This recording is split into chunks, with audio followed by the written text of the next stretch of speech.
Michael has. Why do I keep calling you Michael? It's cool. It's my name. This kid over here, Michael, he's got a cover of a magazine for all the kids. Do you have that? That you didn't remember until he showed it to you. Man, yeah.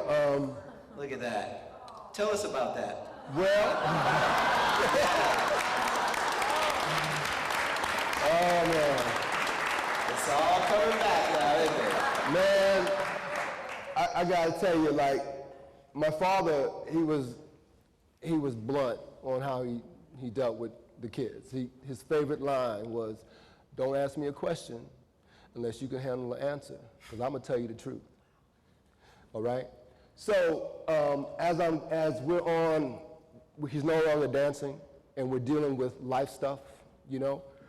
Before there was a term, you know, homelessness or single parent. That was the dynamic within my family. So one day I'm dealing with my anger issues as a teenager. I say, "Hey, Pops, why aren't there any photos of me as a baby?" There was photos of Albert, Denise, and everything. I mean, we had this book of photos. And he says to me, "Well, son, when you were born, we just didn't feel like taking any more pictures."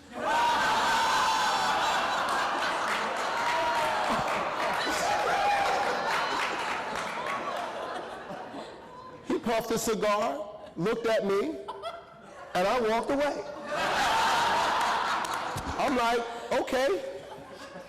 But I'm angry because I want some pictures of me.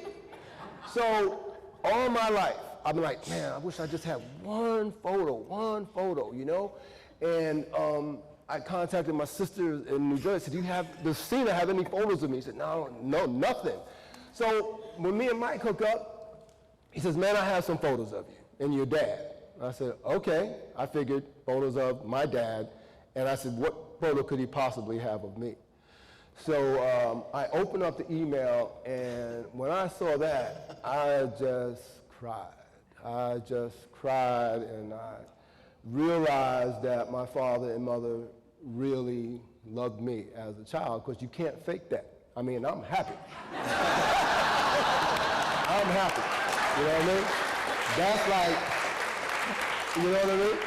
And it's been such a healing process for me, a catharsis of a lot of anger. And because of that, I have all these positive memories of my father with me. He used to sing when we were living in Hollis. He would put on Nat King Cole, and he would sing to me. And I'd be his audience, and I would, you know, clap with him. He'd put on a Duke Ellington, and he would dance, and I would be his audience, you know, and I would just say, "Go, Pop," and he would do all his moves, you know, and stuff like that. You know, we would walk home and we were living in Sutphin Boulevard. It was real cold one night, and he started singing, you know, "Chestnuts Don't Open," you know that song? And I'm cold, and like he's singing to me, like, yeah, I'm singing back, and we come up across this place where they're cooking chestnuts. And so my dad said, "Want some chestnuts?" I said, "Yeah, it's a great song. Let's do this, you know." So we go up. My pop, he buys his bag of chestnuts. He takes one, I take one. I bite into it. I'm going, "This is disgusting." My pops, he's eating it. He said, "It's good." I said, "Yeah, it's good, Dad." And I'm like, I will never, ever again eat a chestnut.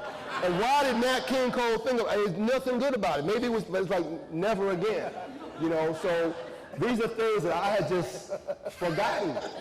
But when a father does that with the son, those are so golden memories, you know, of like just being my pops as far as the way he was. So that has jarred up a lot of great memories.